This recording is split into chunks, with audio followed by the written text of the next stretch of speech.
de Corbeil, Saint-Benoît-la Réunion. Et je vais tout de suite vous laisser la parole. Avant toute chose, avant Émilie, juste vous dire une chose. Évidemment, pendant les présentations, on va couper son son parce qu'autrement, ça fait des interférences. Si le réseau n'est pas très bon, on peut aussi mettre en vignette. Là, il y aura une intervention. Vous pouvez prendre la parole soit par le chat, donc il y a un petit truc qui s'appelle discussion. Donc, je serai attentive, Camille aussi, hein, pour voir qu'on soit bien les relais aux questions que vous pourriez vous poser. Et voilà, je déclare ouverte cette petite séquence qui n'est petite par le temps, mais forte par tout ce qui va être présenté. Et Émilie, je te laisse la parole.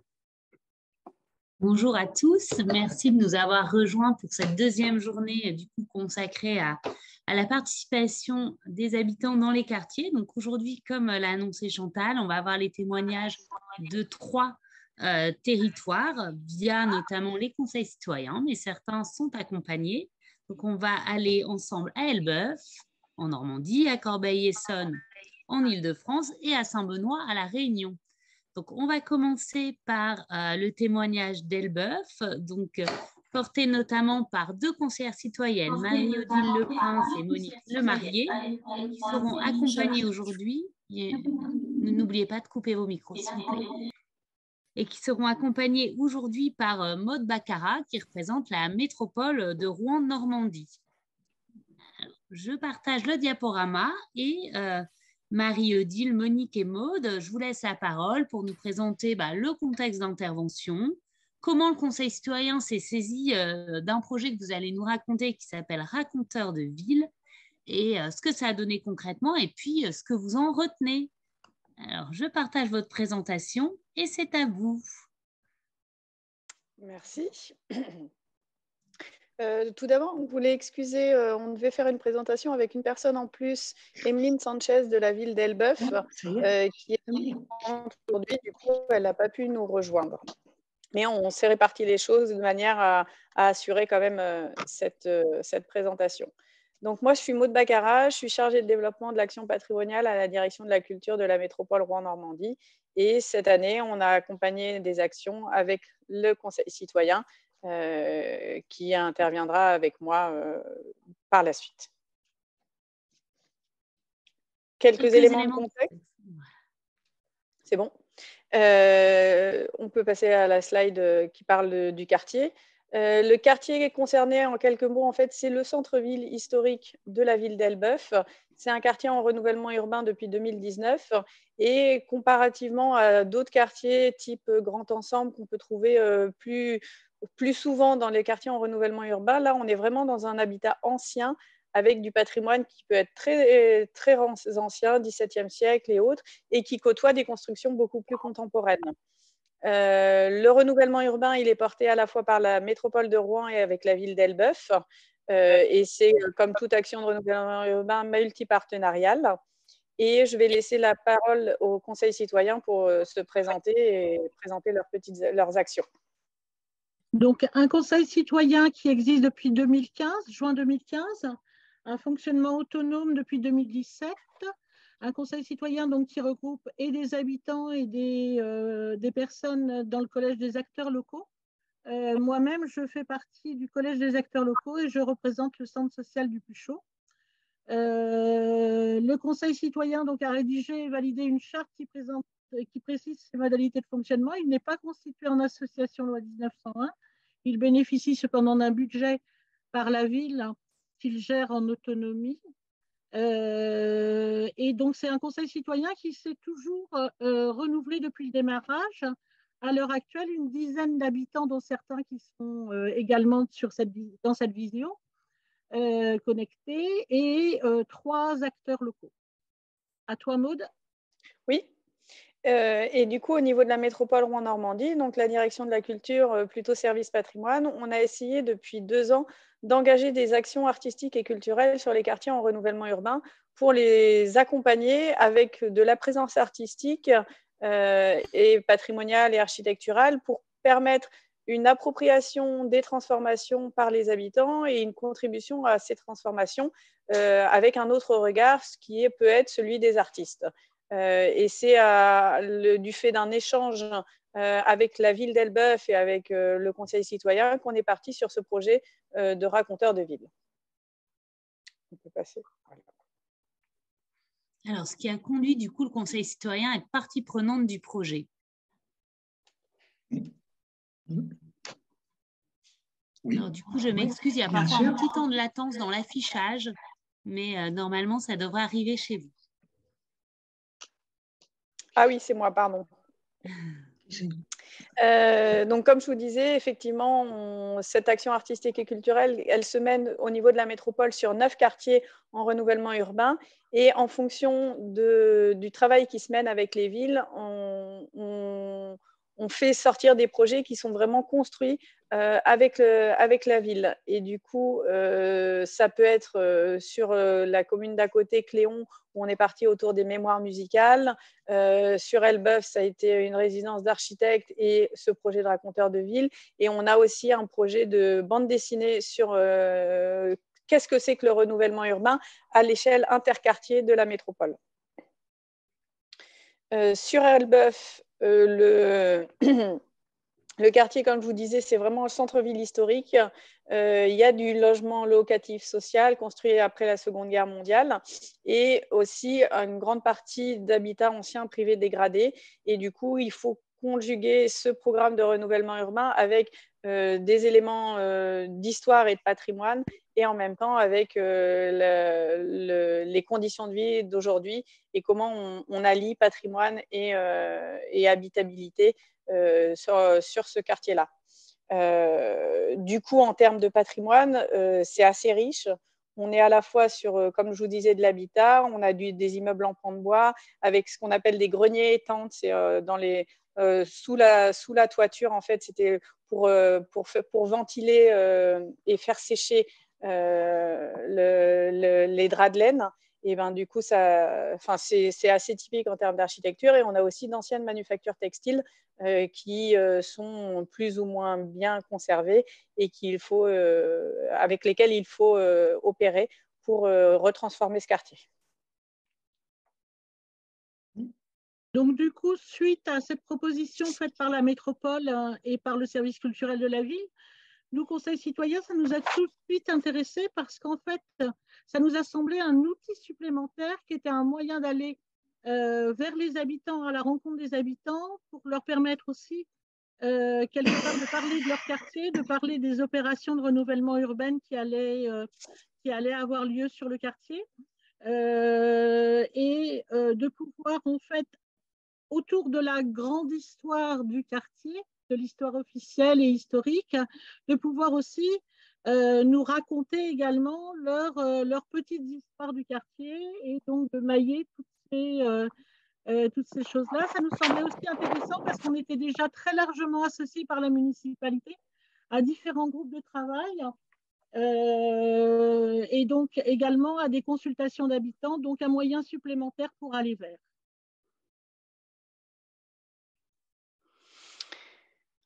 Maintenant, on va vous dérouler comment concrètement ça s'est passé. Un programme de formation qu'on avait imaginé au sein du service patrimoine avec 4 demi-journées de visite guidée par nos guides conférenciers pour traverser les différentes thématiques de l'histoire et du patrimoine de la ville d'Elbeuf. Donc, ce qu'on a appelé Elbeuf Cité de Drapière, son histoire industrielle, la reconstruction après la Seconde Guerre, un volet plutôt parc et jardin et chose qu'on a expérimentée, c'est une visite sensorielle. En fait, comment découvrir, là vous avez une petite photo où on travaillait par exemple sur les matières qu'on trouve dans l'espace public, dans l'espace urbain. Ça peut être aussi avec des bonbons, avec de la craie qu'on dessine au sol, des choses comme ça. Donc, essayer de changer le format de visite pour faire découvrir autrement. Et à chaque fois dans ces moments d'échange dans ces moments de visite guidée, nous l'intérêt c'était que les guides, ils soient, à l'écoute, des membres du conseil citoyen pour pouvoir, répondre à leurs questions ou voir apprendre des choses et ça a donné tellement d'échanges que finalement, en fait, les guides sont repartis avec aussi des histoires que les membres du conseil citoyen, ont pu raconter, que guide, en tant que guide, on ne peut pas connaître parce qu'on ne le vit pas. Ensuite, on a fait une demi-journée au service des archives patrimoniales parce que les visites guidées, ça ne se construit pas comme ça, juste en se baladant. Il y a tout un travail de recherche, de ressources à faire. Et du coup, on a pu être accueillis par le Centre des archives qui nous a montré son fond, qui nous a expliqué comment fonctionnent les archives, comment on fait des recherches et notamment comment ces recherches peuvent servir à enrichir le propos de la visite. Du coup, l'idée, c'était aussi d'associer les différents acteurs. Et donc, on a une société d'histoire d'Elbeuf qui travaille sur le territoire, qui a également des capacités de recherche et qui est une ressource assez faramineuse pour construire la visite. Ensuite, on a repassé une journée avec les guides qui ont parlé un petit peu technique de guidage, qui ont expliqué quand on construit un parcours, il faut l'imaginer d'une certaine durée, il faut imaginer des haltes pas trop espacées mais pas trop rapprochées. Qu'est-ce qu'on veut raconter, comment on veut le raconter, enfin voilà, comment on travaille sa propre visite. Et ensuite, pour pouvoir passer à la réalisation, on a fait intervenir un comédien, Thomas Rollin, pour mettre en scène ces balades-là avec ce qu'on a appelé une mise en corps, une mise en voix et une mise en espace. C'est pas la même chose quand on parle en visioconférence, devant un petit groupe avec des amis, que quand on est face à un public et notamment dans l'espace public. La voix porte pas de la même manière. On se positionne face à son public pour montrer des éléments qui sont derrière soi, des choses comme ça, et avec des petites mises en situation assez rigolotes. Avec, par exemple, on avait le visiteur gênant qui n'arrête pas de discuter, le visiteur qui traîne, le visiteur qui mâche un chewing-gum. Comment, avec toutes ces petites mises en situation, on pouvait aguerrir nos futurs raconteurs de ville dans leur pratique. Et ça a donné lieu après au travail plus dans le dur de la part du Conseil citoyen. Vas-y, Marianne. Donc là, c'est une illustration d'une des visites, de la première visite qu'on a fait. Donc effectivement, raconteur de ville, parce qu'on n'était pas... on n'est pas des guides de la métropole. Notre objectif, c'est de donner effectivement quelques renseignements historiques, mais surtout de pouvoir montrer la ville et faire parler les gens autour de la ville.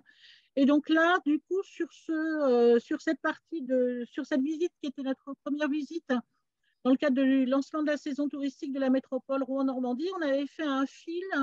Et ce fil, en fait, nous permettait de parler de différents endroits de la ville et d'alterner entre l'histoire de ces quartiers-là et en même temps les projets de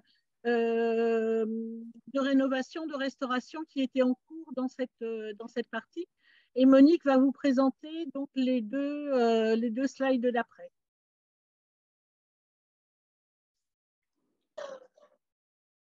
Monique, c'est à toi. N'oubliez pas de rallumer votre micro, Monique, si vous parlez.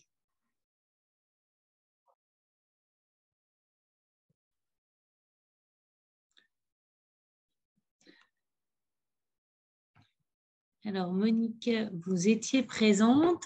Je vous vois toujours parmi les participants. Si vous nous entendez, n'hésitez pas à prendre la parole pour nous commenter ces visites en réactivant votre micro. Bien, c'est bon. Voilà. Bonjour à tous. Oui, ça a été un véritable plaisir pour moi de faire partie de l'équipe puisque je suis parmi les plus anciens et qui ont vécu ici toute ma jeunesse, qui est née et ainsi de suite.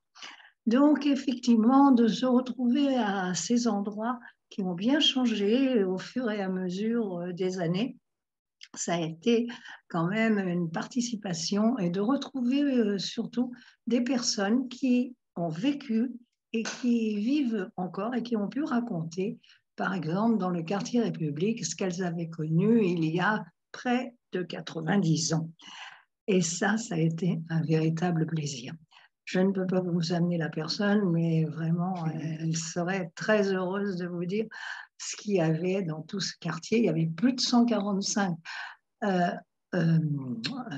endroits dans la rue de la République, et elle a été de la rue de la République du Coq jusqu'à qu'à la rue Guilmer en parlant de tous les commerçants qui étaient par là et qui, au fur et à mesure des années, lorsque le Peugeot était dans la misère, bien sûr, les gens étaient très proches les uns des autres et savaient donner à chacun un petit peu le soir à des enfants qui n'avaient rien à manger, à des enfants qui étaient dans la rue, à des problèmes personnels et qui ont été là tout le temps.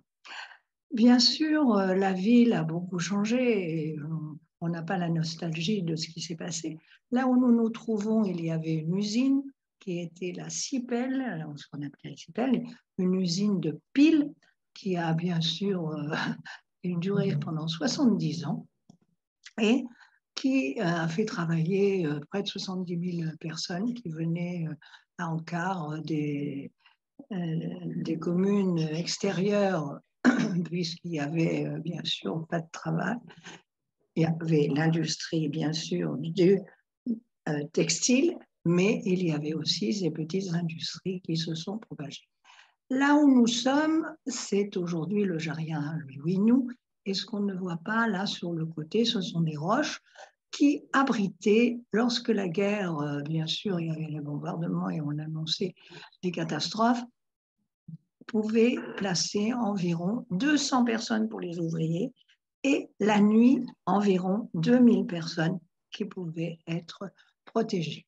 Et donc, sur la diapositive d'après, nous avons un exemple d'une deuxième visite qu'on a fait, accompagnée d'un écrivain local, Philippe Lebeau.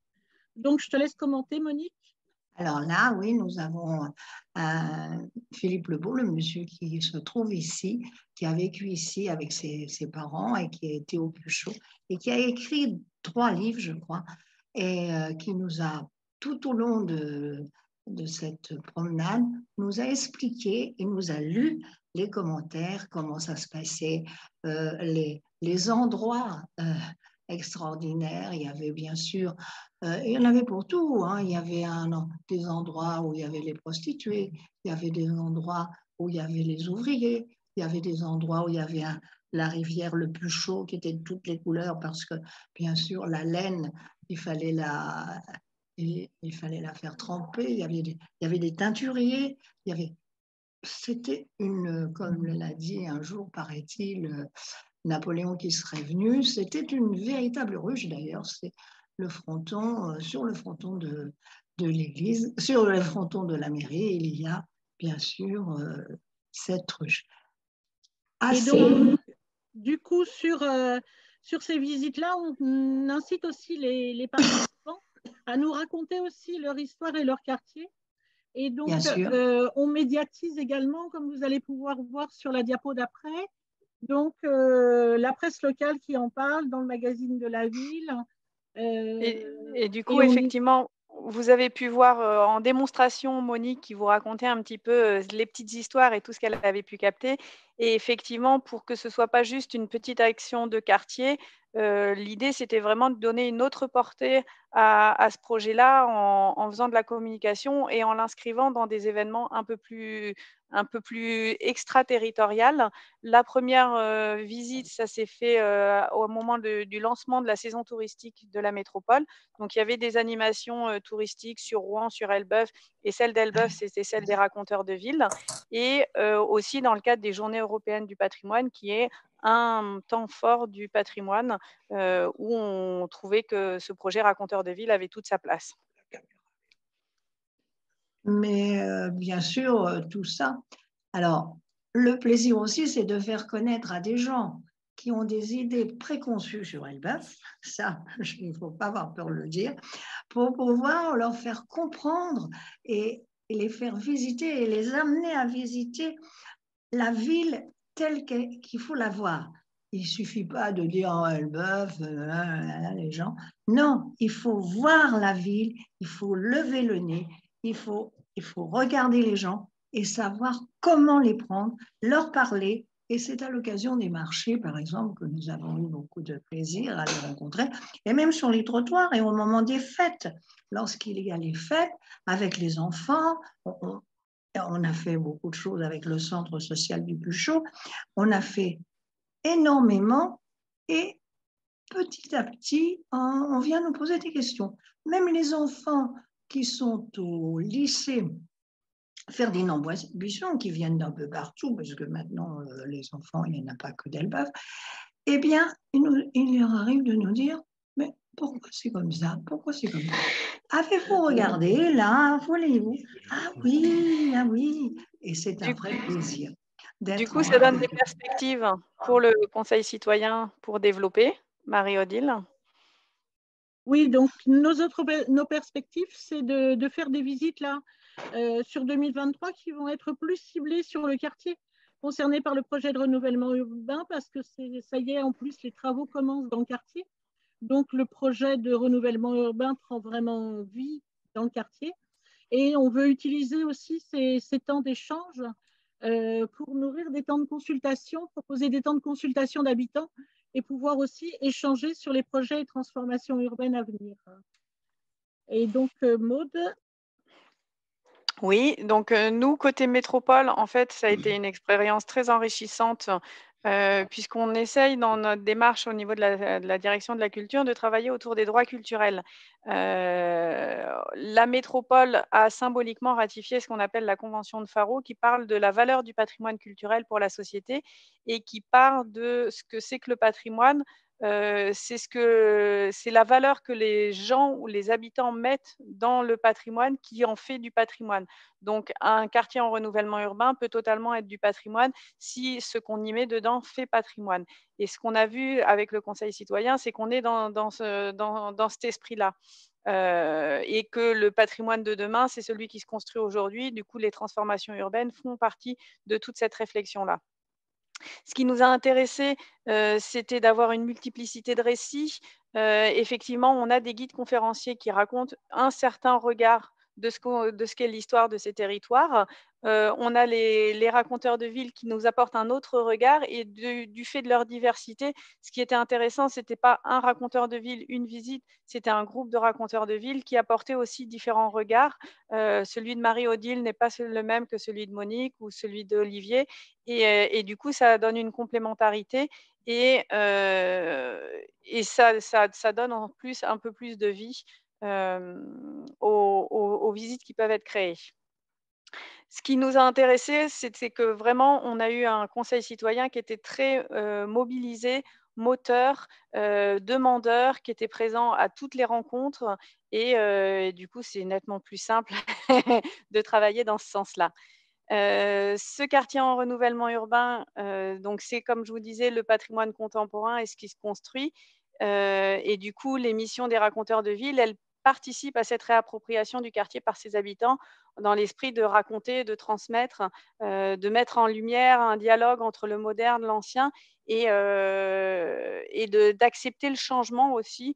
Parce qu'on a souvent des fois dans des visites des gens qui disent le c'était mieux avant, mais en même temps les raconteurs de la ville, ils sont là pour justement expliquer ce changement-là et dire qu'il y a aussi des choses bien maintenant et comment ça se construit au fur et à mesure et ce que vivent les enfants aujourd'hui, et ben potentiellement c'est leur souvenir de demain et ça montre qu'on a une ville qui bouge et qui se réinvente sur elle-même.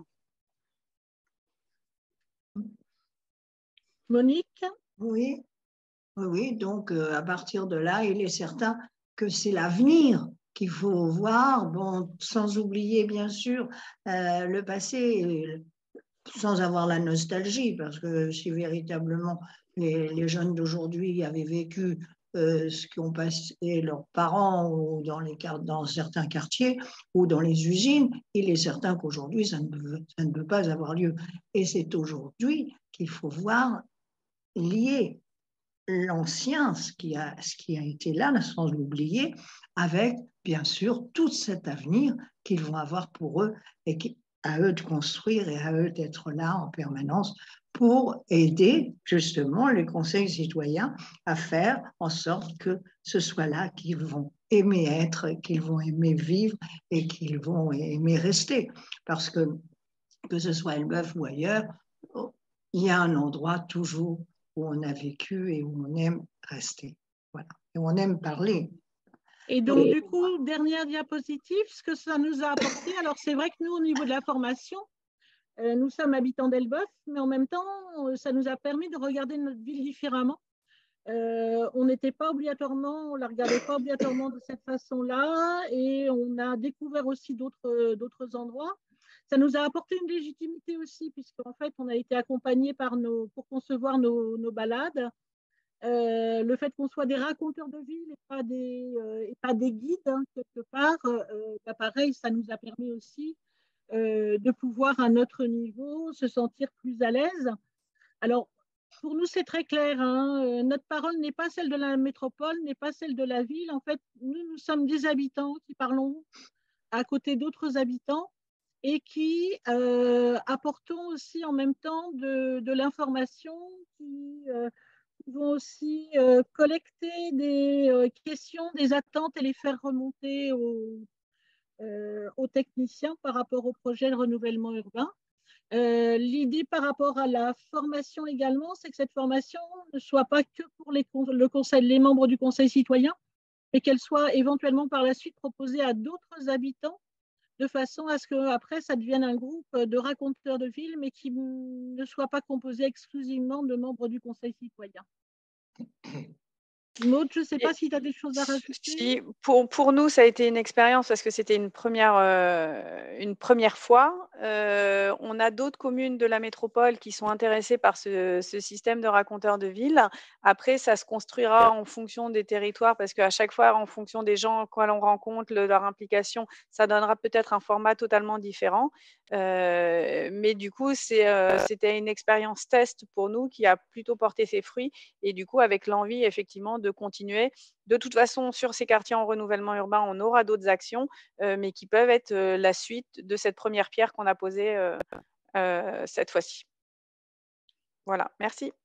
Eh ben, merci beaucoup à toutes les trois, donc Marie-Odile, Monique et Maude. Je pense qu'on a une belle illustration de ce qu'on peut produire, à la fois en s'appuyant sur un collectif, puisque c'est ce qui ressort de votre intervention, et puis en valorisant un patrimoine qui peut être, comme vous l'avez dit, à la fois ancien, à la fois contemporain. Mais voilà, pour vraiment créer un enrichissement mutuel, hein, puisqu'on ressent bien de votre discours que chacun s'est nourri de ces échanges et de ce partage. Alors là, Chantal, je te laisse la main pour animer les échanges. Voilà, alors donc il y a déjà 2 questions dans le chat. La première, c'est est-ce que c'est un projet de renouvellement urbain de grande ampleur? Est-ce qu'on démolit beaucoup? Est-ce qu'on démolit du patrimoine plus récent ou du patrimoine ancien? Et puis la deuxième question, elle est plus, est-ce qu'il y a des compétences particulières à avoir voilà, pour animer ces raconteurs de ville? Et enfin, avec quel argent vous avez fait tout ça? Voilà. Voilà les 3 questions. Alors, Marie-Odile, tu peux peut-être parler de l'ampleur du projet de renouvellement urbain parce que tu as une fine connaissance. Alors, le renouvellement urbain, en fait, il va y avoir des parties de déconstruites, mais pas que. Il y a une grosse partie qui va être conservée, notamment parce que on est dans du centre-ville historique avec des bâtiments qui sont en proximité de bâtiments classés. L'idée étant de construire le nouveau quartier à partir d'éléments également de l'ancien, de ramener des commerces, de ramener de la vie et surtout de ramener du lien social et de l'appropriation de ce quartier par l'ensemble des habitants. Donc, il y aura des parties cassées, mais il n'y aura pas de grande démolition. De mon côté, là, alors, il y a la question combien de temps dure chaque visite. Ce qui était assez rigolo, c'est qu'on a dit aux raconteurs de ville qu'une bonne visite, c'est 1h30 et éventuellement un petit quart d'heure de questions et tout ça. On s'est rendu compte que pris dans le flot des échanges et tout ça, ça augmentait plus, mais les gens étaient plutôt contents d'être restés 2 heures, voire un peu plus même, je crois, pour certaines visites. Mais on avait travaillé un format plutôt concentré. Les compétences profil de l'équipe, donc nous, on a fait intervenir des guides conférenciers. Moi, je suis chargée de développement plutôt projet patrimoine, guide également, et le comédien qu'on a fait intervenir. Voilà un petit peu les compétences de l'équipe. Et en termes de budget, donc moi, depuis cette année, j'ai réussi sur le budget de culture à consacrer 5 000 € par an par quartier en renouvellement urbain pour faire de l'action artistique et culturelle. Et on a pioché sur cette enveloppe-là. Je pense qu'on monte à, j'allais dire, 2 000 € pour payer les guides, payer le comédien. Et puis ensuite, c'est nos moyens humains du service qui ont été mis à contribution de ce projet-là. Merci beaucoup pour vos réponses. Une dernière question, puisqu'après, on passera sur l'autre exemple. Ça, c'est plus pour les conseils citoyens. Est-ce que vous êtes une association et qui gère vos demandes de subventions? Non. Alors, on n'est pas en association, on n'a pas souhaité l'être. Peut-être qu'on le sera un jour. Pour l'instant, on est une association de fait quelque part. Par contre, c'est nous qui gérons nos demandes de subvention. Le budget, par contre, on passe par des bons de commande. Donc, ça signifie anticiper, demander à la mairie. Des fois, être de temps en temps amené à rejustifier un petit peu le pourquoi du comment on choisit telle dépense. Mais bon, avec le temps, on y arrive et on arrive vraiment à avoir un fonctionnement autonome, le budget nous permettant aussi des fois de financer d'autres actions et d'autres animations. Merci beaucoup pour vos réponses. En tout cas, merci pour cette expérience qui, hier, j'avais envie d'aller à Saint-Paul. Maintenant, j'ai envie d'aller à Elbeuf. Je crois que je vais faire le tour de France. Non, merci beaucoup. C'était vraiment, vraiment très, très belle expérience. Donc, Émilie, si tu en es d'accord, on va passer à Corbeil-Essonnes. On retourne en Île-de-France. Et voilà, on quitte la Normandie pour l'Île-de-France et on rejoint Corbeil-Essonnes et le quartier des Tarterets.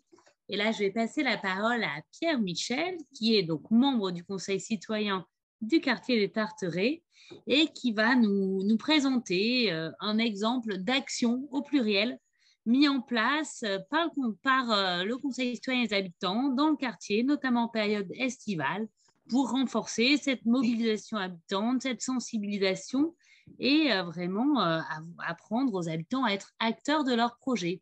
Alors, même manipulation, je partage l'écran et Pierre, je vous passe la parole. Normalement, c'est partagé.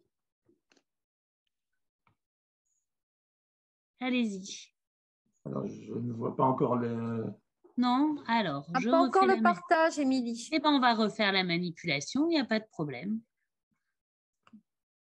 Partager, voilà. Parfait, Émilie, parfait. Tu nous mets en mode plein écran? Bien sûr, voilà. Merci. Voilà, très bien. Bien, écoutez, bonjour à tout le monde. Donc, c'est une de nos... Ah, excusez-moi, évidemment, je coupe mon téléphone, excusez-moi. Voilà, ça y est. Et n'hésitez pas à parler bien fort, Pierre, aussi. Vous m'entendez mieux si je parle comme ça? Oui. Là, ça va? Très bien. Bon, très bien, merci. Alors, donc, c'est une animation qui se fait dans le cadre des quartiers d'été, qui est un des dispositifs de la politique de la ville. Et ce que l'on essaye, c'est, au travers de ces animations qui ont lieu l'été, c'est de créer du lien avec les habitants. Ce n'est pas juste leur proposer une activité caractère ludique, donc créer du lien. Et alors, il y a un aspect évidemment ludique, bien entendu, mais il y a aussi un aspect pédagogique. Et ce qu'on essaye aussi, c'est d'impliquer un maximum d'acteurs locaux.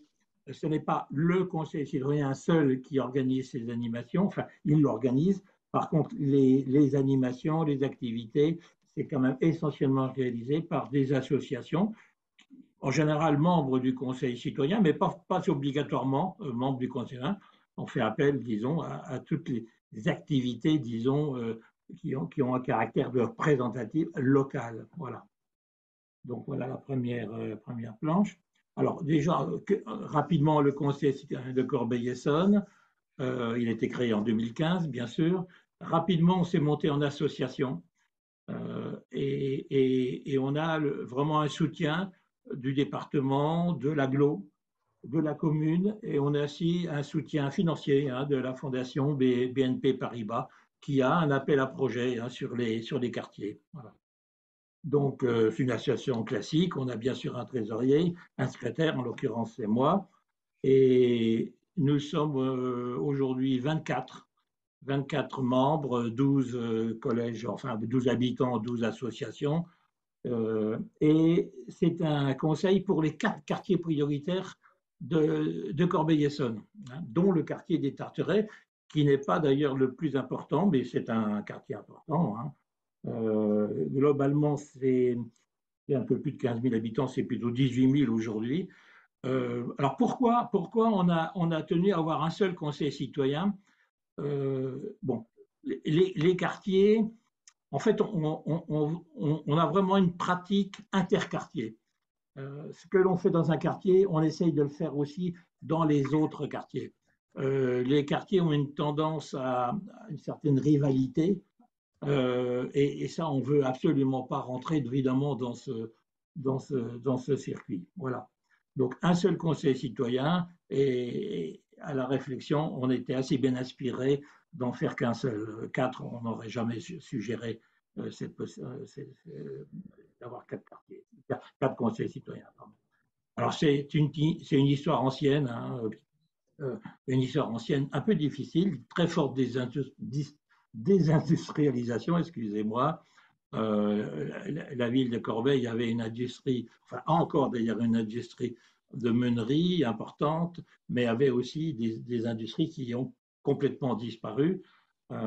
Et évidemment, ça pose un certain nombre de difficultés en ce qui concerne l'emploi sur la commune. Alors, ce qu'on essaye pardon, excusez-moi, oui. Alors, dans les quartiers, bon, il y a de nombreux dispositifs d'aide qui sont en place, ça on le sait. Mais ce qu'on sait, la caractéristique quand même, c'est que le milieu associatif est très développé. On compte plusieurs centaines d'associations, mais même sur un seul quartier comme les Tarterets, il y a beaucoup d'associations.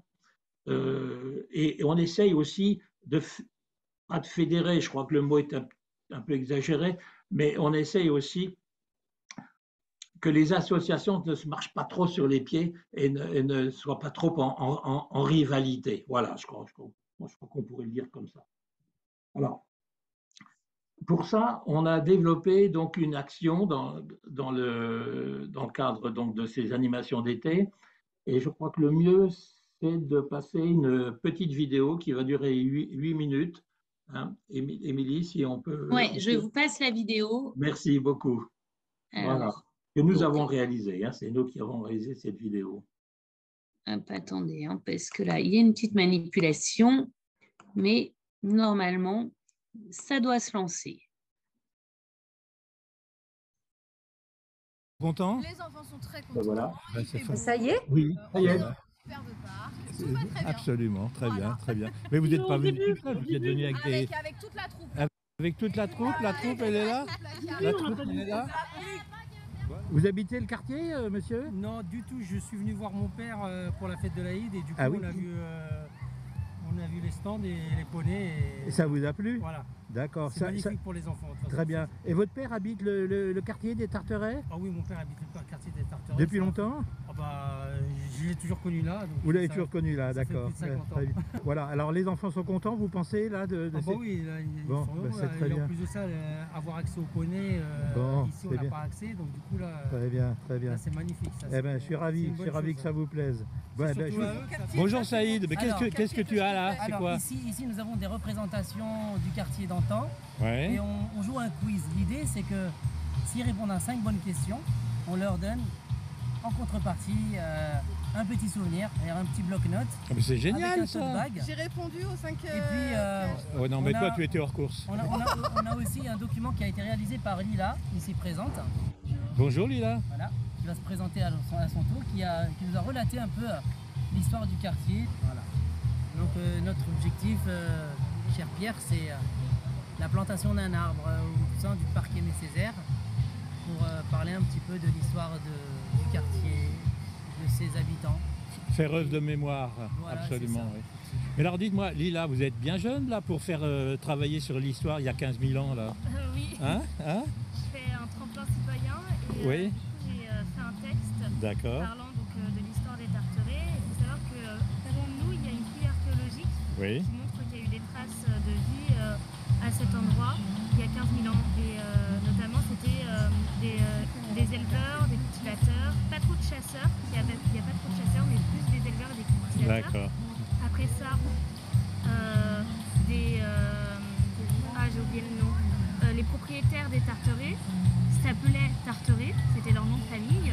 Et en fait, avant d'avoir toutes ces tours, c'était des champs, des vignes, des vignobles, des choses comme ça. Ouais. Et c'est dans les années 1961, pendant la crise du relogement, qu'on a commencé à construire les tours qu'on connaît actuellement. Très bien.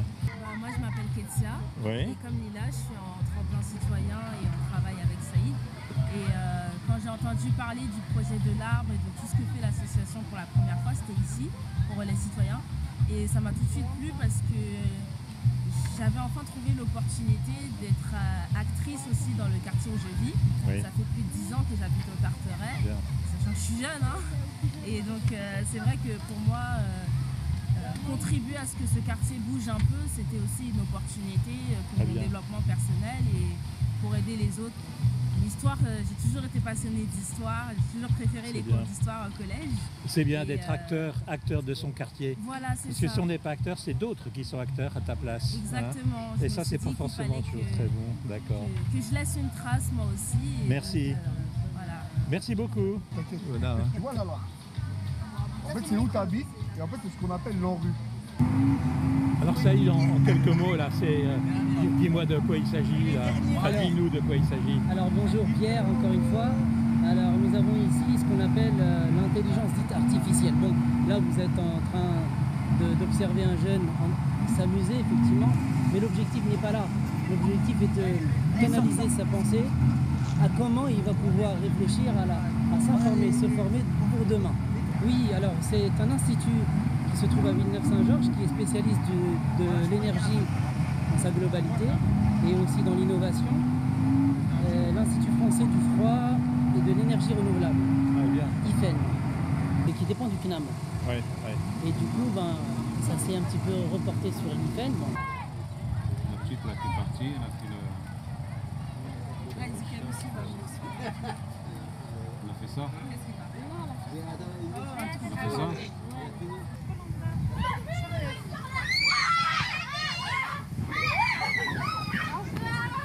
Voilà, bonjour Diara. Bonjour, je me présente Diara, je suis la présidente de l'association Parcours Solidaire. Alors notre association a pour objectif de lutter contre la fracture numérique. On propose des ateliers d'initiation à l'informatique, des animations sur la robotique, la réalité virtuelle et le codage informatique. Merci. Très bien.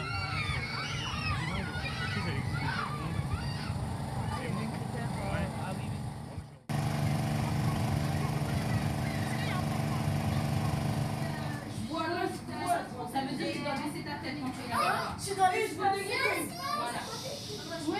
Alors au début, s'il n'y a pas de bruit, c'est normal. Alors silence.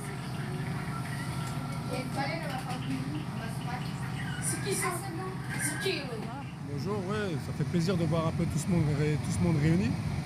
Parce que c'est intéressant de voir l'organisation. Il faudrait en faire plus souvent pour les petits jeunes. Oui.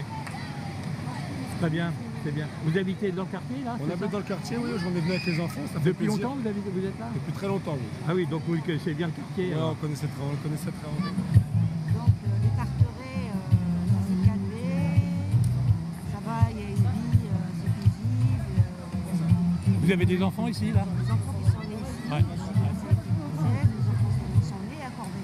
Ils sont nés à Corbeil, oui.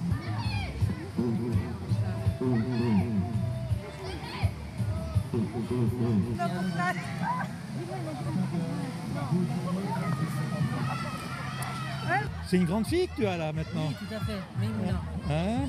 Elle vient d'avoir son brevet. Avec mention? Très bien. Félicitations. C'est un bon signe pour la suite. Hein? C'est très bien.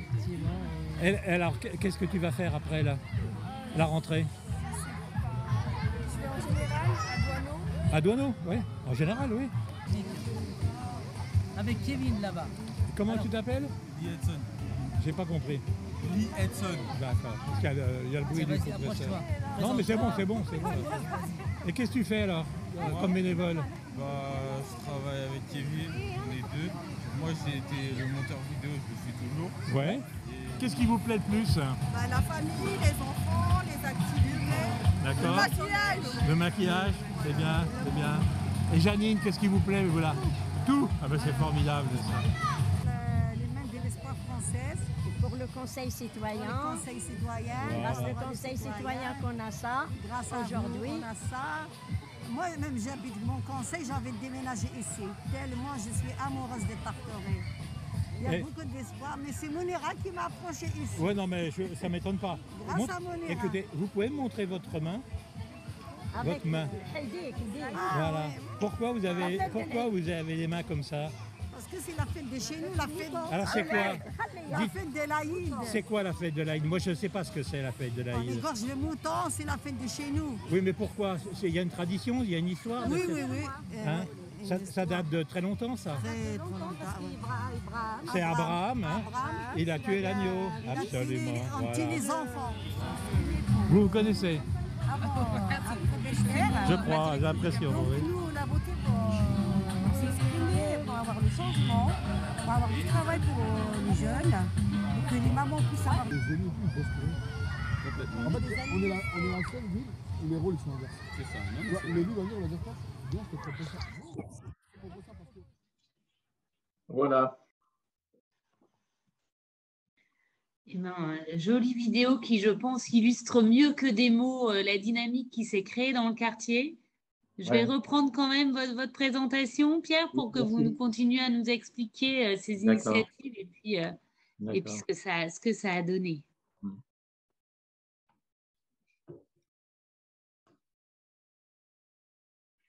Voilà.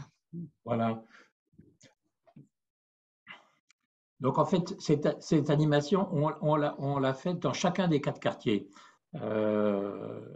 Donc, on l'a répété 4 fois. On a eu 1000 visiteurs cette année. L'an dernier, on en avait fait 2 supplémentaires, à la demande d'ailleurs de certains élus. Et on avait eu 2000 visiteurs. Donc, vous avez pu noter que ce sont surtout des associations, des acteurs locaux qui parlent, qui travaillent, qui animent. Alors, évidemment, moi, je connais toutes les personnes là qu'on a filmées, je les connais, je les reconnais. Ce que je peux vous dire, ce sont des personnes très actives dans leur quartier. Et on a eu la présence aussi d'élus, il y a plusieurs élus étaient là, et c'est devenu très convivial. Et on est assez content de ce résultat. Voilà. Est-ce qu'on peut passer la planche suivante? Voilà. Donc la même journée donc au cœur de chacun des quartiers et au cœur du quartier. Ça, je pense que c'est aussi important que ça soit au cœur du quartier concerné. Alors c'est des actions assez lourdes à monter, il faut bien le reconnaître, hein, et on s'y prend pratiquement 6 à 8 mois à l'avance pour organiser ça. On obtient des financements au titre de la politique de la ville, des quartiers d'été, hein, par l'État. Les bailleurs aussi sont très impliqués et non seulement ils nous financent, mais ils soutiennent directement les actions. La Fondation BNP Paribas, que j'avais déjà citée aussi, et la commune nous donne un soutien indispensable en termes de logistique, Barnum et mobilier urbain, disons. Voilà. Alors, notre objectif au travers de ça, c'est vraiment de créer du lien avec les habitants, c'est que les habitants s'expriment par rapport à nous, mais s'expriment aussi entre eux, s'expriment avec les élus qui viennent aussi, et nous essayons de montrer que c'est une action qui vient des habitants.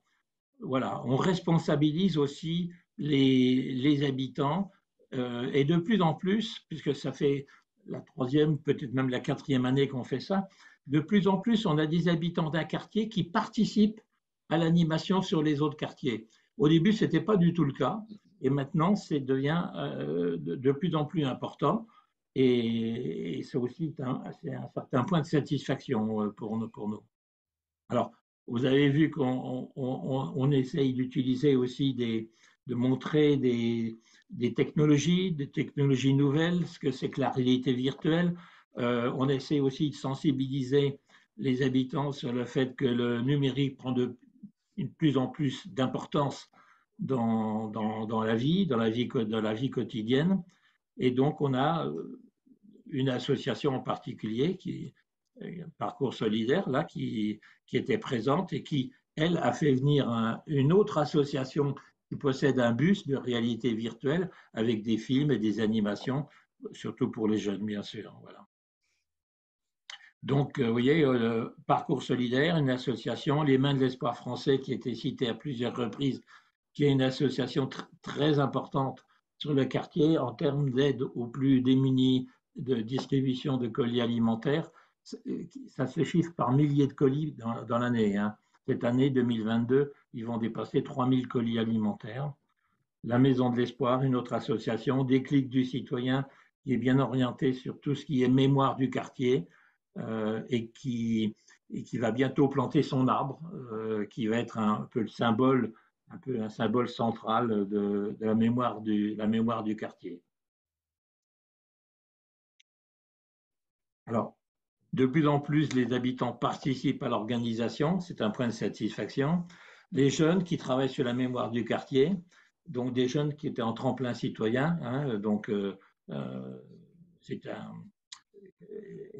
créé par le conseil départemental qui donne une prime aux jeunes qui s'impliquent, disons, dans la vie associative de leur quartier.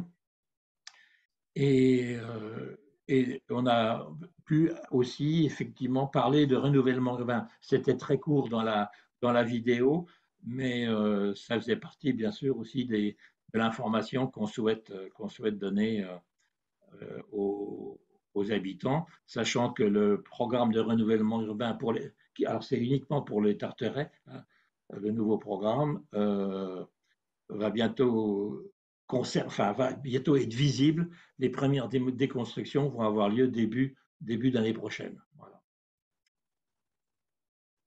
Alors, les perspectives de 2023, donc 3 ateliers participatifs sur les aménagements urbains là, sont mis en place. Le premier, d'ailleurs, a lieu ce soir, donc on pourra en parler un peu mieux dans quelques jours. C'est une initiative de la commune. Et c'est bien dans le cadre, évidemment, du projet de renouvellement urbain. Et le Conseil citoyen, donc, y participe activement. Les membres du Conseil citoyen y participent activement. Et moi, j'y serai ce soir. Ben, merci beaucoup, Pierre, pour ce témoignage qui montre bien quand même la force de cette dynamique du Conseil citoyen, mais aussi des associations et puis peut-être aussi et surtout des habitants du quartier. Je pense qu'on voit bien cette force que vous avez eue d'essayer de recréer de l'envie et de recréer de l'envie d'être acteur de son quartier. Acteur de son quartier, mais aussi responsable de son quartier, hein, parce que s'engager, c'est aussi se responsabiliser et montrer aussi que tout ne vient pas du ciel, hein, et qu'il faut d'abord se poser la question, qu'est-ce que chacun d'entre nous faisons pour construire notre quartier et pour l'avenir de notre quartier, bien entendu. Voilà. Donc, moi, j'ai plusieurs questions, mais le temps s'accélérant, je vais aller très, très vite. La première question, Pierre, c'est comment a été constitué le Conseil citoyen en 2015? Parce que c'était tirage au sort, volontariat, etc. Et puis aussi, combien de temps il vous a fallu pour en arriver là? Et enfin, je terminerai par un bravo, donc auquel je m'associe pour cette belle initiative. Merci. Alors, en 2015, le Conseil citoyen, c'était 90 tirés au sort. Alors, vous prenez 90 personnes, vous les réunissez dans une salle, ils ne se connaissent pas, ils ne savent pas vraiment ce que c'est que la participation, et puis vous leur dites, travaillez. Alors, en général, ça se passe plutôt très mal. Hein, ça se passe plutôt très mal. Ça a été très, très dur au départ. Beaucoup de... Pas de convivialité, je dirais. Alors, on a eu un point, et on a encore, je dirais, on a encore un point très positif, c'est le support des professionnels de la politique de la ville. Et je suis heureux de voir d'ailleurs qu'aujourd'hui, parmi les personnes qui suivent cette conférence, il y a un de nos plus fidèles amis de la commune et qui nous supporte. Support de la commune, support de la communauté d'agglomération aussi, très important, et support du délégué du préfet. Je dirais que si on n'avait pas eu ça, on n'existerait pas. On n'existerait pas aujourd'hui. Voilà. Alors, après, on a renouvelé les membres une première fois en 2019. Et on vient de les renouveler partiellement au mois de juin de cette année, moitié. Et on s'est fixé 24. 24, c'est un bon nombre, sachant qu'en fait, on est 10 actifs. Il ne faut pas se tromper. Et c'est déjà pas mal. C'est déjà pas mal. Voilà. Alors, je voudrais quand même dire aussi, et je vais en profiter parce que vous êtes là et vous êtes à l'initiative de cette session, la formation que nous avons reçue et que nous recevons encore de votre part, je parle de Madame Tallant, je parle de l'école du renouvellement urbain, cette formation, d'abord, elle est de grande qualité, elle est absolument indispensable, hein, absolument indispensable. Alors, merci à vous de toute cette formation, c'est extrêmement important. Et j'ai le plaisir aussi de travailler à plusieurs reprises avec Paul Garcia, je crois qu'il est là, je pense qu'il m'entend aussi. Merci Paul pour aussi tout ce que tu fais pour le Conseil citoyen. Voilà. Alors, merci à vous. Je suis désolée, je ne pourrais pas prendre toutes les questions, mais on a un petit peu un timing, c'est comme ça. Hein, donc, on verra ça au fil des jours. Peut-être qu'on reprendra. Voilà. Émilie, on enchaîne. Merci Pierre, y compris pour votre franchise, de pointer aussi que parfois c'est difficile, mais qu'avec de l'énergie, on trouve du rebond. Alors là, on va quitter l'Île-de-France complètement. On va s'envoler vers la Réunion et la ville de Saint-Benoît. Et je vais laisser la parole à Rendy et Richeville, qui représentent le Conseil citoyen, et qui vont nous présenter comment, eux, ils ont réussi à filer des actions de mobilisation tout au long du projet, des problématiques rencontrées et de sa mise en œuvre. Donc, même manipulation, je partage le diaporama. Alors, il y aura des vidéos intégrées au diaporama. Normalement, ça devrait fonctionner. Si ça ne fonctionne pas, je vous demande de tout de suite me prévenir. Mais il n'y a pas de raison. Voilà, là, nous sommes en partage d'écran. Voilà. Allez-y, je vous laisse la parole, Rendy et Richeville. Merci, Émilie. Donc, bonjour à tous. Merci pour cette belle invitation. Et donc, aujourd'hui, nous, on va discuter un peu de notre accompagnement qu'on fait, moi, en tant que chargée de mission au sein d'une maison d'association et aussi habitante, en fait, de Saint-Benoît. Donc, les intervenants, aujourd'hui, sont divers et variés, mais on a pu, du coup, moi et Richeville, se libérer aujourd'hui, et pour ceux comme Sophie, Christophe qui travaillent actuellement. Monsieur Catan, l'élu, pareil, il n'a pas pu se libérer, et Monsieur Joël Grondin qui est chargé de projet du NPNRU qui ne pouvait malheureusement pas être disponible sur ce créneau horaire. Donc voilà, la prochaine slide. Donc, pour un petit récap en fait de notre situation géographique, donc le quartier de Saint-Benoît, il est situé à l'est en fait de l'île. Donc au sud-est donc en lien direct avec des quartiers de Bras-Fusil qui sont au sud et qui a déjà fait l'objet d'un PRU sur la période 2004-2013. On a actuellement à peu près 7000 habitants sur plus de 154 hectares en fait sur le quartier. Donc voilà, ça représente environ un tiers de la population de Saint-Benoît. Pour voilà. C'est elle. Ah pardon. Donc les actions menées. Donc là on fait une brève description en fait des actions.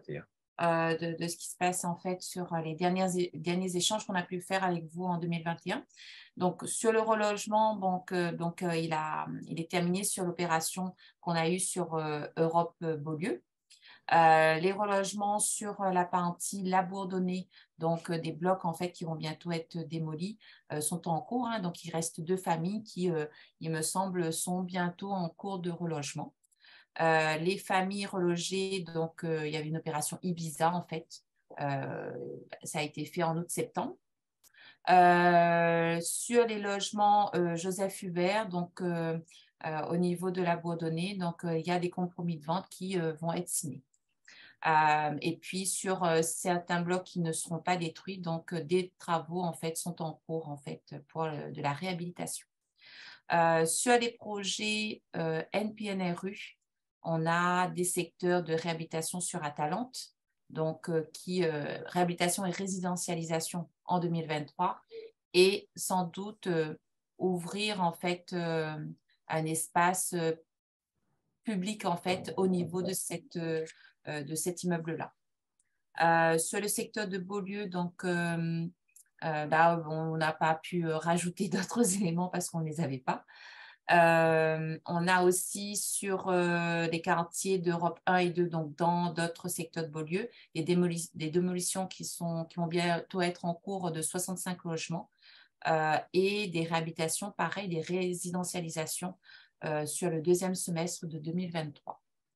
Donc, Fragrance, qui du coup est sur le secteur de Beaulieu aussi, il y aura sans doute des travaux qui vont commencer en 2024 avec un élargissement en fait de la route de la nationale, départementale de la nationale, qui va grignoter un morceau de l'espace en fait sur Beaulieu. Et donc là, les habitants, on attend un petit peu en fait de leur retour qui commence déjà là en ce moment à remonter par rapport à ces travaux-là. Donc voilà. Alors, ce qui est intéressant, c'est de voir qu'avec cet avancement, vos actions vont évoluer, hein, finalement. Ouais, je vous laisse oui, la parole sur un exemple. Ça marche. Oui, oui. En fait, des gros projets en fait de réhabilitation. Donc, il fallait accompagner donc ces personnes. Et également durant cette période, il y a eu en fait un retrait de la municipalité puisqu'une nouvelle équipe arrivait à ce moment-là. Il y a des problèmes de gestion et c'est là où nous avons pris en fait notre entre guillemets notre rôle. Donc, combler en fait ces laps de temps, d'accord, où la municipalité était un peu en retrait, et puis surtout accompagner les gens. Donc, on a fait ça, et pendant ce même laps de temps, nous avons participé donc à des animations pour ne pas justement perdre le lien avec les habitants, et que surtout, on ne joue pas que le drame, hein, c'est-à-dire relogement et les difficultés de réhabilitation. Donc, c'est là donc les 2 personnes absentes, vous allez les voir en vidéo, Sophie et Christophe. Donc, sont des habitants, en fait, de ces quartiers et sont également, en fait, dans le conseil citoyen et sont également, donc, depuis peu, présidents d'associations d'habitants. Nous-mêmes, le conseil citoyen, ne sommes pas, donc, en association, mais les membres, en fait, du conseil citoyen deviennent acteurs et s'investissent, en fait, de la sorte. Et les 2 actions, en fait, qu'on va vous présenter, la première, en fait, en lien avec les écoles, puisque, comme le disait tout à l'heure notre collègue, une difficulté donc de la gestion du travail de groupe. Et là, nous passons donc pas le biais donc des enfants. On va rester là, ici, ce slide, merci. Donc, par le biais des enfants, nous sommes en lien du coup avec les structures, les services publics et bien sûr les parents. Donc, c'est là où voilà, on démultiplie en fait la présence et l'action. Ici, en fait, il y a eu un moment des échauffourées, une supérette se trouvant en plein dans les quartiers prioritaires a été fermée. Depuis la supérette, les portes, les rideaux démolis, les rats, insalubrité totale, hygiène, avec des habitations aux alentours. Donc, nous avons en fait contacté les écoles et les parents et en une journée, nous avons organisé autour d'un pique-nique les nettoyages avec donc le soutien donc des intervenants, des parents, des enfants. Et l'association donc de quartier, de celle de Sophie et de Christophe, et ensuite, rapidement, des habitants, ainsi que la municipalité, les gens sont arrivés et ont participé. Donc, le mouvement, et ça s'est enclenché comme ça. Donc, vous allez écouter la petite vidéo de Christophe qui suit juste après. Merci. Alors, je lance le témoignage. Ça devrait marcher, vous me dites. Bonjour Christophe. Alors, comment est-ce qu'on se présente du coup? Alors, qui es-tu? Moi, c'est Christophe Apadou. Et comment il fait ça? C'est ça, Benoît. Alors, et de PNRU, donc tu viens? Moi, je suis de la Bourdonnais, au fait, c'est la rive droite. En même temps, j'habite pas très loin de Fragrance, Europe et la Bourdonnais. D'accord. Et de quelle association tu viens, enfin tu es, et quels sont les membres en fait de cette association? Alors, nous, c'est le collectif L'Entourage Morin. Après, nous touchons plus le côté patrimoine immatériel et culturel ancestral de La Réunion. D'accord, merci Christophe. Du coup, est-ce que tu pourrais du coup nous parler de l'action propreté qui a eu lieu dans le cadre du Conseil citoyen, en tout cas à l'initiative du Conseil citoyen sur la Bourdonnais? En fait, nous, à travers le Conseil citoyen, on a constaté un abandon des bailleurs et des services publics, en fait. Donc, le Conseil citoyen, à travers de sensibilisation quartier propre, on a pu nettoyer notre quartier à travers le triage des déchets, avec la participation d'une école maternelle et les habitants surtout. Il ne faut pas oublier parce qu'il y avait beaucoup d'habitants qui n'y aident à nous avec les enfants des maternelles. Est-ce que tu peux nous rappeler à quel moment ça a été préparé et réalisé en fait cette action-là? On a fait des réunions de travail en amont avec l'ensemble des les membres du Conseil citoyen pour préparer bien avec notre objectif le jour J. Et on remercie aussi l'MDA parce qu'il ne faut pas oublier la maison des associations. Elle donne à nous un bon coup de main sur l'affiche, sur les informations, comment transmettre vers les habitants. En fait. Écoute, en tout cas, merci pour ton intervention, Christophe. Et merci à vous aussi. Merci. Donc voilà pour cette intervention presque en direct. Et Bonjour Christophe. Attendez, hop. Voilà. Deuxième type d'action. Oui, deuxième action, en fait, là, on a commencé, Reine-Marie vous a parlé donc du quartier de la Bourdonnais, où il ne reste que 2 habitants. Donc, du coup, il est en train d'être organisé la démolition, la déconstruction, en fait, des immeubles. Et donc, c'est là où, en début 2022, il y a un travail de mémoire qui est en train de se préparer. Des photos du quartier, des photos des appartements, des photos des habitants.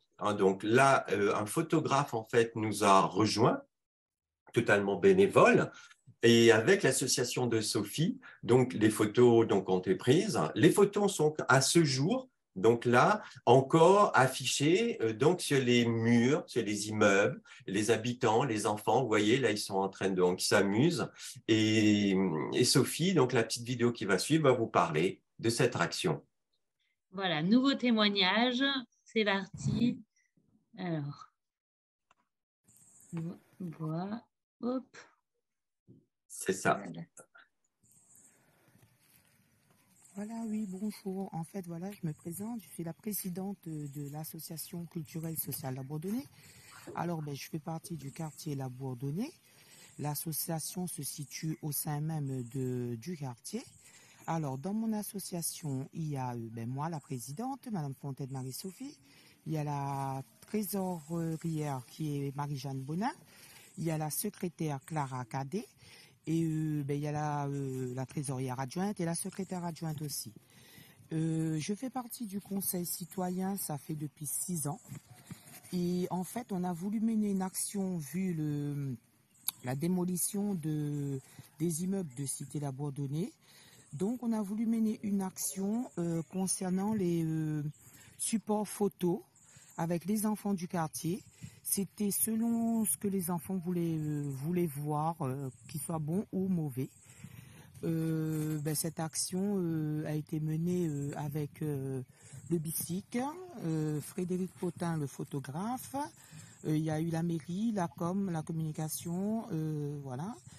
Et cette action a été menée depuis l'année 2021. Pour qu'après, il reste une trace photo dans la mémoire du quartier. Vu que la démolition va se faire, je pense que l'année prochaine, donc il y aura quand même une trace support photo. Et les enfants, on mené cette action, voilà, avec un côté pédagogique, dont on a expliqué que ça va être démolir et il y aura une trace photo pour plus tard que eux-mêmes ils auront des enfants et puis ils verront encore ces images-là. Ben voilà, tout ce que je peux vous dire sur l'action et sur l'association. Allez, merci. Trop bien. Impeccable. Alors, avant de redonner la parole à Reine Guy, donc à préciser, nous avons en fait, au cours ces 2 dernières années suite au Covid, un gros problème de mobilisation des habitants. Et là, ce qu'on a trouvé comme idée, et on en trouvera d'autres, c'est le biais en fait des enfants. Et donc, ce n'est pas un prétexte, mais nous, on fait des visites, on organise des actions, et les parents emmènent des intervenants, les enseignants, et du coup, les parents nous rejoignent. Donc, alors, on offre un goûter et les parents emmènent tout ça gratuitement et on se retrouve et des photographes, etc. Et les choses, voilà, se construisent et s'enrichissent comme ça, facilement. C'est à toi.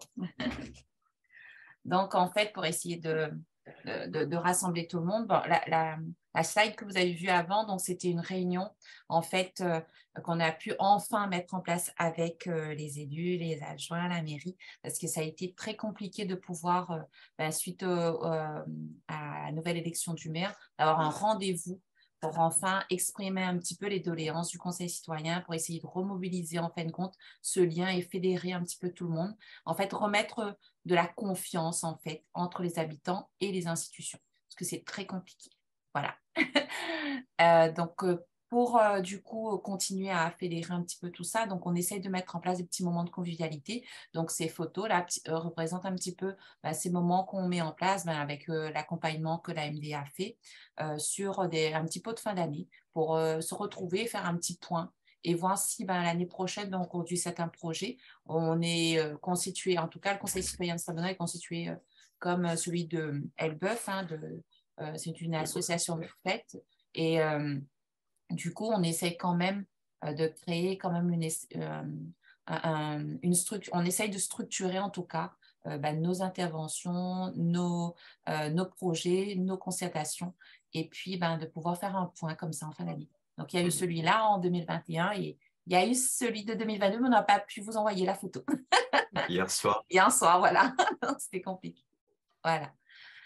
Donc, voilà, on fait un petit rappel sur nos points clés en fait et les enseignements qu'on a tirés de toutes ces actions, de toute cette mobilisation. Donc, on ne fait pas l'économie ou l'impasse dans la circulation des informations pour obtenir un maximum d'implication. Parce qu'auparavant, ça n'a pas été le cas. Donc là, on essaye de changer la donne. Une préparation objective avant toute réunion pour obtenir au moins un accord ou le moyen de continuer le travail. Donc là, on est aussi en lien avec une association telle que JB4, avec M. Benoît Maheu, qui nous aide aussi à construire en fait ces réunions et en tout cas une programmation prochaine, en tout cas pour l'année qui arrive, sur des ateliers de participation pour construire le projet du contrat de ville de 2024. Des influences relatives du temps, des hommes, des établissements et des événements. Donc, tout ça en lien. Et on garde la foi grâce aux moments solidaires et aux moments de réalisation. Voilà. Merci à tous. Merci. Merci à vous. Je trouve que cette dernière phrase est parfaite. Gardons la foi grâce aux moments solidaires et aux réalisations concrètes. Je passe la parole aux quelques questions. Alors, d'abord, oui, il y a toujours une force des mots dans vos témoignages qui sont très impressionnantes.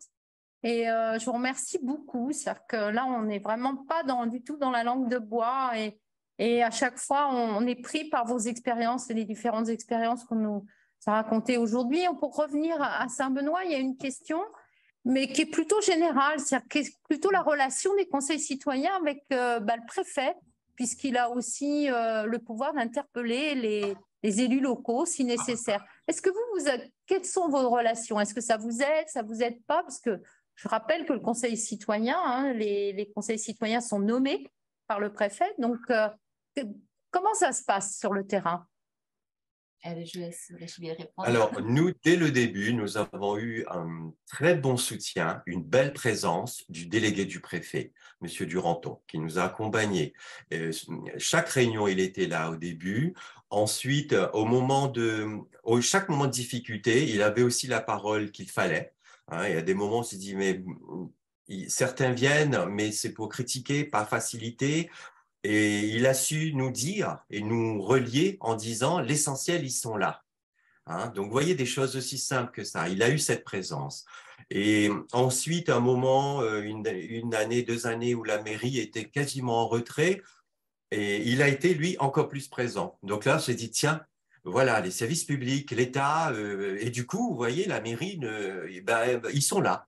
Et vraiment, on a eu cette bonne et belle présence. Ces derniers temps, il est moins présent, mais je pense parce qu'il sait par intelligence peut-être se retirer.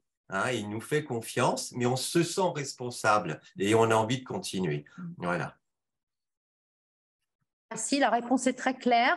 Est-ce que j'ai pas d'autres questions, mais peut-être que vous pouvez, soit par le chat, soit en levant la main, en poser d'autres. Je serai attentive.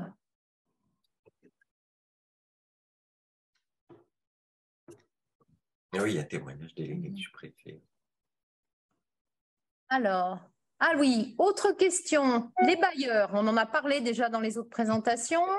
C'est quoi votre relation avec les bailleurs? Vas-y. En tout cas, de notre côté, c'est compliqué. Du coup, on est obligé de faire un peu de la médiation avec notre chef de projet qui est nouvellement nommé, M. Joël Grondin, et qui aurait, si tu es là, il aurait pu en parler. Je ne préfère pas parler à sa place, mais c'est vrai que contacter les bailleurs, essayer de les mettre vraiment sur le fait accompli du besoin de l'habitant, mon Dieu, qu'il faut des protocoles. Donc voilà. On a bien compris la réponse. On va dire que c'est en cours. Voilà, ça évolue. On voit à travers les différents témoignages, le témoignage précédent, c'était le contraire, un grand soutien du bailleur. Voilà, c'est quand même, selon les territoires, il y a des grosses différences, quoi. Alors, donc on nous rappelle que les bailleurs ont des obligations, bien évidemment, mais bon, même avec des obligations, des fois, les engagements sont plus difficiles. Donc, il y a une question, encore des questions. D'abord, une question un peu générale qui interpelle les différents conseils citoyens qui ont témoigné aujourd'hui. C'est quoi votre lien avec le contrat de ville? Alors, en fait, il y a eu sur 3 ans, au moment où change en majorité, donc cette municipalité, une nouvelle équipe arrive, la personne qui suivait le contrat de ville et les autres projets liés, donc, est partie. Donc, chef de projet, c'est ça le titre, a démissionné. Et il a fallu, donc, ils ont pris 1 année pour le remplacer. Donc, nous avons travaillé sans lien, sans personne en face. Ensuite, il y a eu un recrutement. La personne a été recrutée, mais c'est spécial, il y a eu quand même un effort de fait. C'est-à-dire la personne n'était plus comme la première en lien avec la municipalité, mais en lien, c'est-à-dire son bureau était basé dans l'agglomération, c'est-à-dire la communauté des communes, ici. Ce qui fait, vous voyez, ça donnait un autre niveau de réflexion. Ça s'est situé en fait au niveau de l'agglomération, mais non plus sur le terrain. Bon, une personne est nommée, mais avec une distance supplémentaire quand même, pour ne pas dire autre chose. Et cette personne est partie, je crois, au bout de 6 mois, parce que ça ne s'est pas du tout bien passé, de lien, il n'était pas de terrain en fait. Et là, depuis 4 mois, il y a un nouveau chef de projet et qui a repris les choses en main, qui est venu à notre rencontre. Et aujourd'hui, donc, il y a un projet, donc une maison de projet. Il assiste à une ou 2 réunions. Il nous a invités. Et grand Dieu, on a envie de croire. Ce qui est difficile pour le nouveau chef de projet, c'est que les éléments de l'ancien chef de projet ne lui ont pas été transmis. Donc, il est obligé de refaire une deuxième étude, en fait, de ce qui a été fait, de ce qui s'est dit. Et donc, et du coup, il se rapproche un petit peu du conseil citoyen pour avoir de nouveaux éléments et peut-être sans doute faire un nouveau diagnostic parce que peut-être que les demandes, enfin, en tout cas, les projets et les rêves des habitants ont changé entre-temps. Donc, voilà, sa difficulté aujourd'hui, c'est ça. Donc, on essaye en tout cas de reconstruire et de fédérer de nouveau. Merci. Alors, il y avait une question, vous y avez répondu, puisque vous nous avez dit que le projet de la maison du projet est en cours. Mais il y a une question, alors un peu peut-être plus technique, mais en tout cas qui revient de manière aussi assez récurrente, c'est quid de l'exonération de la fameuse TFPB, donc la taxe foncière sur les propriétés bâties, à savoir, est-ce que vous êtes informé de qu'est-ce que ça veut dire, quelles sont les actions qui peuvent être menées au titre de cette exonération ou pas? Enfin, si un peu, mais c'est vrai que… Il était prévu sur l'action photo. Hein, excuse-moi, Rengi. Oui, effectivement. Donc, à un moment, quand ils étaient en train d'accompagner les gens pour qu'ils quittent les bâtiments qui doivent être déconstruits. Et ils ont eu un gros problème de relation en fait avec les personnes. C'est jamais simple hein, de faire quitter les familles, voilà, de 2 générations. Hein, c'est des anciens logements. Hein. Et c'est là ils ont besoin de nous. Donc ça tombait à propos de réunions pour qu'on les aide, on aille voir les personnes. C'est ce qu'on a fait. Et à ce moment-là, on nous a parlé justement de tout ça. Nous avons des moyens pour mettre des actions en place pour les accompagner. On dit, ah, très bien, on a eu ces infos et ces réunions d'information, 1 ou 2 réunions d'information. Les personnes ont quitté les bâtiments. Ils devaient, du coup, c'est là où a mûri l'idée de créer ce qu'on appelle un mémorial. Donc, prendre des fonds à partir de ça, créer cette exposition photo, peut-être financer une sculpture, un film, et ensuite peut-être un petit budget pour aider certaines personnes, certaines familles. Voilà, des belles comme ça réflexions. Mais au moment où nous avons dû mettre tout ça en place, c'est là où nous n'avons plus de nouvelles et que malgré tout, nous avons mis en place l'action photo, nous sommes à l'écoute des gens, etc. Enfin, c'est affreux cette absence. Mais bon, j'en ris, mais bon, au lieu de pas justement peut-être gueuler. Oui, voilà. Donc toujours dans l'action quand même. Hein. Voilà. Oui. Est-ce que tu as d'autres remarques, Émilie ou Non, je voulais surtout remercier tous nos intervenants, ceux qui étaient présents aujourd'hui et puis ceux qui se sont prêtés au jeu de l'enregistrement vidéo aussi, hein, parce que c'était intéressant aussi d'avoir cet apport. On voit quand même que la question de la mobilisation et du maintien du lien et de l'enrichissement via cette interconnaissance partenariale est quand même au cœur de toutes nos réflexions. Je trouve que ces 3 témoignages l'illustrent bien. Donc voilà, donc merci à nos témoins du jour et merci à vous tous qui ont pris le temps d'écouter ces témoignages et j'espère de vous en nourrir.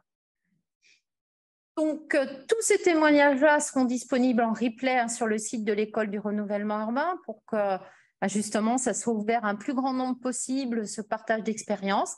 Et moi, je vous dis à demain. Avec Camille, on sera là, aussi avec tous ceux qui veulent nous suivre pour de nouvelles expériences. On retrouvera Paul Garcia demain comme animateur avec les conseils citoyens de Carros, de Villeurbanne et d'Annemasse. Donc, merci beaucoup. Je vous souhaite un très bel après-midi et je vous dis à demain. Au revoir.